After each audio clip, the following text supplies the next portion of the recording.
बिस्मिल्लाहिर्रहमानिर्रहीम। अस्सलामुअलैकुम नाजरीन, मेरा नाम मोहम्मद उस्मान है और आप देख रहे हैं इल्मुल असरार। नाजरीन, क्या आप जानते हैं कि हज़रत आदम अलैहिस्सलाम से लेकर हज़रत ईसा अलैहिस्सलाम तक जितने भी अंबियाए किराम तशरीफ़ लाए, उन सब ने हज़रत मोहम्मद सल्लल्लाहु अलैहि वसल्लम और उनके अहले बैत, उनके घराने की शान बयान की और नबी अलैहिस्सलाम के तशरीफ़ लाने की पेशन गोई अपनी कौमों के सामने करते रहे। जिस रात नबी अलैहिस्सलाम इस दुनिया में तशरीफ़ लाए, उस रात की तमाम निशानियाँ यहूदियों के यहाँ मौजूद थीं। यही वजह थी कि हुजूर अलैहिस्सलाम को दाई हलीमा के स्पुर्द करके दूर दराज मकाम पर भेज दिया गया, जहाँ यहूदी आप तक ना पहुँच सके, क्योंकि ये यहूदी ही थे जो आपकी दिन रात तलाश कर रहे थे। वो जानते थे कि वो आने वाला आ चुका है, जिसकी पेशन गोई हज़रत मूसा अलैहिस्सलाम ने की थी। इसी तरह हिंदुओं और ईसाइयों के यहाँ भी आप अलैहिस्सलाम और आपकी अहले बैत का तज़करा किताबों में मौजूद है। जिन अंबिया को किताबों और सहीफ़ों से नवाजा गया, उनकी किताबों और सहीफ़ों में आपकी तशरीफ़ आवरी के किस्से मौजूद हैं। आज दुश्मनाने इस्लाम ने अपनी किताबों में से वो चैप्टर ही गायब कर दिए हैं जिनमें आप अलैहिस्सलाम का तज़करा था, और जिन किताबों से वो आपका तज़करा गायब ना कर सके, उन्होंने वो कुतुब खाने ही जला डाले। उनको ये डर था कि अगर हमारी कौमों ने हुजूर अलैहिस्सलाम का जिक्र अपनी किताबों में पढ़ लिया तो लोग जोक दर जोक मुसलमान होने लगेंगे और दुनिया से दूसरे मज़हब नायाब हो जाएंगे। नाजरीन, क्या आप जानते हैं कि इस वक्त दुनिया में जितने भी मज़हब राइज हैं, उनमें सबसे पुराना मज़हब हिंदुइज़्म है। और आप ये जानकर हैरान होंगे कि एक जंग के दौरान श्री कृष्ण ने ईश्वर से दुआ मांगी थी और उस दुआ के दौरान उन्होंने किसी एला को 3 मरतबा मदद के लिए पुकारा था। क्या आप जानते हैं कि वो एला कौन है? वो जिस एला को मदद के लिए पुकार रहे थे, उसके बारे में कह रहे थे कि वो दुनिया के सबसे बड़े मंदिर में काले पत्थर के करीब अपना चमत्कार दिखाएगा। क्या आप जानते हैं कि दुनिया का सबसे बड़ा मंदिर और वो काला पत्थर आखिर कहाँ मौजूद है? श्री कृष्ण ने जिस प्रीतम के प्रीतम का वास्ता वसीला अपनी दुआ में पेश किया, आखिर वो हस्ती कौन है? जब उन्होंने अपनी ये दुआ मुकम्मल की तो दुआ के आखिर में शिद्दत से उन्होंने 3 मरतबा किसी एला को पुकारा। आपके लिए ये जानना इंतहाई ज़रूरी है कि वो एला कौन है जिसे श्री कृष्ण अपनी नुसरत और मदद के लिए पुकार रहे थे। आज की इस वीडियो में इन तमाम राजों से पर्दा उठाएंगे। आपका वीडियो को लाइक और शेयर करना हमारा हौसला बढ़ाता है। आपसे गुजारिश है कि चैनल को सब्सक्राइब भी कीजिएगा ताकि आपका और हमारा राब्ता बना रहे। तो चलते हैं उस हस्ती की जानिब जिसे श्री कृष्ण जंग के दौरान अपनी मदद के लिए पुकार रहे थे। आज से हज़ारों साल पहले इब्रानी ज़ुबान में जो किताबें लिखी गईं, उनमें लफ्ज़ एलिया या एली किसी ऐसी हस्ती के साथ मंसूब था जो आखिरी ज़माने में ज़हूर करेगी।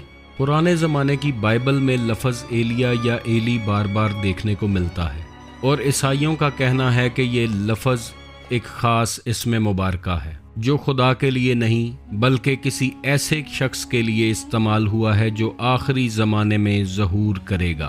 अब चलते हैं पांडवों और कौरों की मशहूर जंग की तरफ, जिसमें श्री कृष्ण कोरकेश्तर के मैदान में तशरीफ़ लाते हैं तो इन्हें मालूम होता है सच्चाई के तलबगार तो महज मुट्ठी भर ही रह गए हैं, मगर झूठ और बातिल के टिड्डी दल लश्करों से ज़मीन अटी पड़ी है। कृष्ण जी अपने सरफरोशों और सिपाहियों को ज़रूरी पैगामात अरसाल करने के बाद तन्हाई में चले जाते हैं और अपने मालिक हकीकी के सामने सजदा रेज़ होकर दुआ मांगते हैं। जो अल्फाज उनकी किताबों में दर्ज हैं वो ये हैं: हे परमेश्वर, संसार परमात्मा, तुझे अपनी ज़ात की कसम जो आकाश और धरती का जन्म कारण है, और इसकी कसम जो तेरे प्यारे का प्यारा, तेरे प्रीतम का प्रीतम है, तुझे इसका वास्ता जो एली है, जो संसार के सबसे बड़े मंदिर में काले पत्थर के करीब अपना चमत्कार दिखाएगा। तू मेरी बिनती सुन और झूठे राक्षसों को निश्त कर और सच्चों को फतह दे। ए ईश्वर, एला एला एला।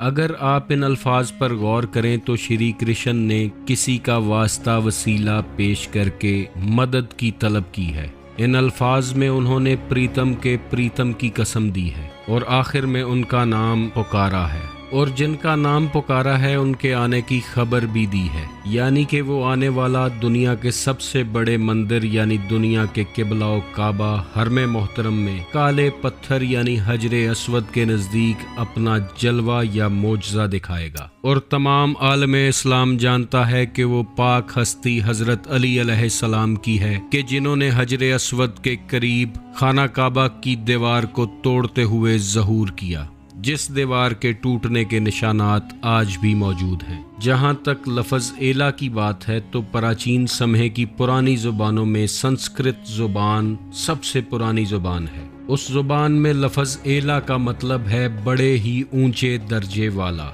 जैसा कि अरबी ज़ुबान में आला, आली या अली या ताला लिखते हैं। मुख्तलिफ ज़ुबानों में जो लफ्ज़ आज मौजूद हैं वो प्राचीन वेदों से निकले हुए हैं और हिंदुओं के अक्सर पढ़े लिखे पंडित इस बात को मानते हैं कि श्री कृष्ण ने जिस एला को मदद के लिए पुकारा था वो ज़ाते अक़दस हज़रत अली अलैहिस्सलाम की है। उन्होंने आपके नाम मुबारक का विर्द बार बार किया।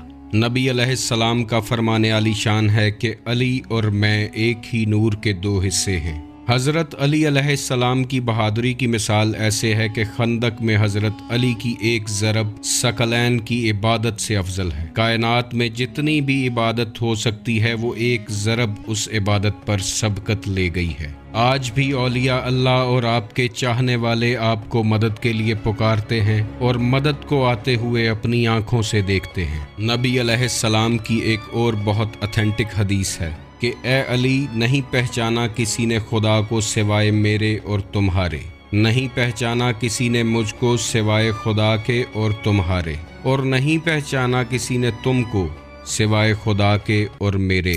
फिर ये लोग किस तरह कहते हैं कि तुम्हारी मार्फत हासिल हो गई है। हर नबी का एक राज होता है और ए अली, मेरे राजदार तुम हो। नबी अलैहिस्सलातु वस्सलाम अल्लाह ताला के महबूब हैं और नबी अलैहिस्सलाम ने हज़रत अली को अपना भाई कहकर पुकारा है। तो श्री कृष्ण जिस प्रीतम के प्रीतम का वास्ता वसीला पेश कर रहे थे वो ज़ाते अक़दस हज़रत अली अलैहिस्सलाम की ही है। नबी अलैहिस्सलाम ने फरमाया कि अगर लोग अली इब्न अबी तालिब अलैहिस्सलाम की मोहब्बत पर जमा हो जाते तो खुदा दोज़ख को पैदा ही ना करता। लिहाजा इंसान को चाहिए कि वो सुन्नी, शिया, देवबंदी, वहाबी, बरेलवी के झगड़ों से बालातर होकर हज़रत अली अलैहिस्सलाम की ज़ाते अक़दस को स्टडी करने की कोशिश करे। हज़रत अली अलैहिस्सलाम की ज़ाते अक़दस मंबाए फ़यूज़ व बरक़ात है, मंबाए रूहानियत और मंबाए विलायत है। जिसे भी अल्लाह ताला की मार्फत नसीब होगी वो इसी दर से होगी, क्योंकि हज़रत अली अलैहिस्सलाम ही बाबे मदीनातुल इल्म हैं और जो इल्म का मतलाशी होगा उसको इल्म के दरवाज़े तक आना पड़ेगा। अल्लाह ताला आपको और मुझे हज़रत अली अलैहिस्सलाम के फ़यूज़ व बरक़ात से मुशर्रफ़ फरमाए। आप खुश रहें, आबाद रहें और अल्लाह करीम आपके घरों पर करम का साया बनाए रखे। अल्लाह हाफ़िज़।